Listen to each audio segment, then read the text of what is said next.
मेरे प्रिय भाई, मेरी बहन, पिछले सप्ताह मैं बात कर रहा था अरमितिया के यूसुफ की। जब सब चेले जो 3.5 साल तक प्रभु यीशु के साथ चलते रहे, गवाही देते रहे और सुनते रहे चंगाई की, मुर्दा जिंदा होने की गवाही, और गवाही दी यीशु नबी या मात्र गुरु नहीं बल्कि स्वयं परमेश्वर देहधारी हुआ, यीशु को सलीब पर चढ़ा देखकर छोड़ गए थे।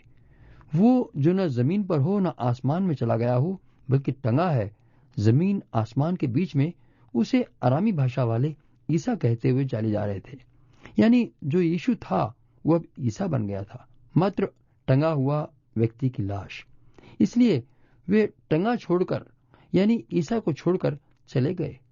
पर यूसुफ ने भी उस यीशु के मुंह से वचन सुने थे, गवाहियां सुनी थी, पर उसने अपने उस पाए हुए विश्वास को सही तरीके से इस्तेमाल किया। वह जा खड़ा हुआ उसी पिलातुस के सामने जिसने यीशु को कोड़े खाने पर सलीब चढ़ाने के लिए आज्ञा दे दी थी। इन चेलों को यीशु ने चिताया था कि तुम्हारे जीवन में अविश्वास काम करता रहता है। जब चेले मिर्गी के मरीज को दुष्टात्मा से छुड़ा न सके और पूछा कि वे उस दुष्टात्मा को क्यों न निकाल सके, प्रभु यीशु ने कहा, अपने विश्वास की कमी के कारण। मैं तुमसे सच कहता हूं कि यदि तुम्हारा विश्वास राई के दाने के बराबर भी हो और तुम पहाड़ से ये कहो कि यहां से सरक कर वहां चला जा, तो वह चला जाएगा और तुम्हारे लिए कोई भी बात असंभव न होगी। इसीलिए परमेश्वर ने हरेक को नाप नाप कर विश्वास दिया है, और बिना विश्वास के परमेश्वर को प्रसन्न करना अनहोना है। चूंकि विश्वास का स्रोत परमेश्वर का वचन है, अर्थात स्वयं परमेश्वर जो वचन बोलता वह आपकी आत्मा में भेजता है। इसलिए विश्वास न करने का अर्थ है परमेश्वर के अस्तित्व का ही इनकार करना। इसलिए जब वचन पढ़ते हैं या कानों से सुनते हैं तो आत्मा में उतर जाना चाहिए, तभी उसके पीछे काम करने वाली सामर्थ काम करेगी, जो इस विषय में पवित्र आत्मा है।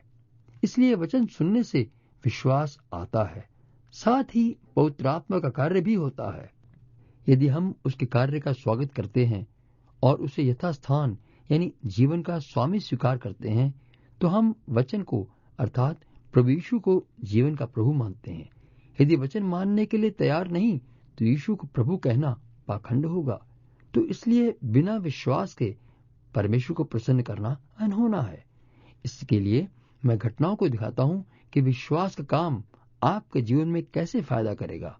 बात पहली सदी की है, जब प्रभु यीशु अपने चेलों के साथ और बहुत सारे लोग जिन्होंने चंगाई पाई थी उनके पीछे पीछे चले जा रहे थे। तो एक आराधनालय का शासक, उसने यीशु के पांव पर माथा टेका, जिसका अर्थ था पूरा जीवन उसी के हाथ में समर्पण। अपना सारा परिवार भी उसके स्वागत के लिए तैयार बताया कि आप मेरे घर चलिए, मेरी बेटी मरने की घड़ी के निकट है, पर आप उसे बचा सकते हैं। ये विश्वास का सबूत है। उसने समाज की परवाह न की, अपनी संस्था की परवाह न की, क्योंकि उसने जान लिया था कि उसकी जरूरत क्या है और उसका हल सिर्फ यीशु के पास है, और उसे दिल तथा घर परिवार में भी प्रथम स्थान देना होगा। बेशक उसके घर की तरफ से आकर किसी ने कहा, तेरी बेटी मर चुकी है, अब कोई फायदा नहीं, लेकिन जीवनदाता यीशु ने स्वयं उसके मन में शक को रोकने के लिए वचन दिया, मत डरो, केवल विश्वास रखो तो वह बच जाएगी। अभी यहाँ पर दोनों बातें आमने सामने कही जा रही हैं। बेटी मर चुकी है और दूसरी तरफ वचन कहता है, मत डर, शैतान की बात मत सुन, लोगों की बात, दिखने वाली बात मत मानो, बल्कि विश्वास करो। यानी जीवन का मालिक परमेश्वर है, उसे जीवन में यथास्थान दें। दिखने वाली बात को अनदेखा कर दो, आत्मा में परमेश्वर के अटल वचन को स्थान दें, तो परमेश्वर का प्रकट रूप में काम देखोगे। जब लोग आपकी हंसी उड़ाएं तो जान लें कि यह समुद्र में उठने वाला तूफान है, जो चट्टान यीशु पर टकराकर वापस लौट जाएगा। आपने विश्वास करके चट्टान पर जगह ले ली है। लिखा है, यीशु ने मरी हुई लड़की का हाथ पकड़ा। दिखने में साफ था कि मौत ने उस लड़की को खत्म कर दिया है, लेकिन मौत पर विजयी जीवनदाता जहां मौजूद है वहां पर किसी किस्म की चिंता नहीं। लिखा है, उसके प्राण लौट आए और वह तुरंत उठ बैठी, क्योंकि विश्वास था। डर को जगह देते तो विश्वास का इंकार कर दिया होता। दूसरी घटना भी उसी दिन की उसी भीड़ में एक औरत के जीवन में हुई। वह अपने मन में कहती थी। ये खास बात है ध्यान देने की कि जो आपका विश्वास है वो आप दिल से कहें।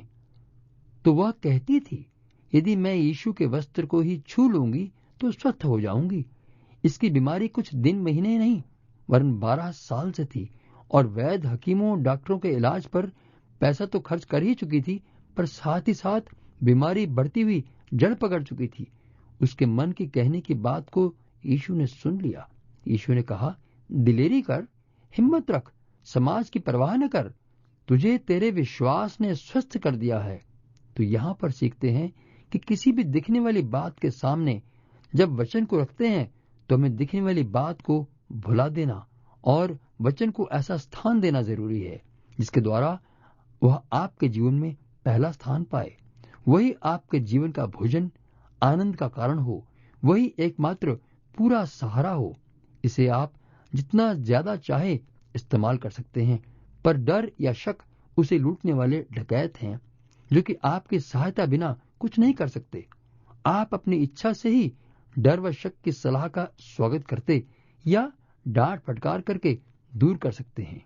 यदि आपने यीशु को जीवन का सृष्टिकर्ता, पाप क्षमा कर जीवन देने वाला तथा अपने तन मन का स्वामी बना लिया है तो आपके पास पूरा अधिकार है और विश्वास को काम में लाने के लिए पूरे अधिकार का इस्तेमाल करें। आप अब वास्तव में परमेश्वर से जन्मे परमेश्वर के बेटे हैं और जैसे बेटा पिता के गले में हाथ डालकर मुंह चूम कर बात करता है, दोस्तों के बीच में अपने पिता के नाम व इज्जत की बड़ी बड़ी बातें सुनाता है, इसलिए प्रभु यीशु कहते हैं, जो कुछ तुम मेरे नाम से मांगोगे वही मैं करूंगा ताकि पुत्र के द्वारा पिता की महिमा हो। अब सवाल ये उठता है कि विश्वास का, अपने अधिकार का प्रयोग किस लिए कर रहे हैं? पिता परमेश्वर की महिमा के लिए या अपनी मौज मस्ती के लिए? परमेश्वर के राज्य में बढ़ने के लिए या इसी पृथ्वी पर क्षणिक आनंद मनाने के लिए? इसी प्रकार गलत धारणा से, गलत दृष्टिकोण से प्रार्थना करने से भी विश्वास में कमी आती है और बहुत से लोग अपनी समस्या पर दृष्टि लगाए रहते हैं और पीछे हट जाते हैं। परमेश्वर के वायदे को पहला स्थान न देकर बीमारी परेशानी पर आंखें टिकाए उसके दुख को दिल में स्थान देते हैं। परमेश्वर को, पवित्र आत्मा को शोकित करते हैं क्योंकि वे विश्वास से बढ़कर आंखों व कानों को सारा महत्व देते हैं।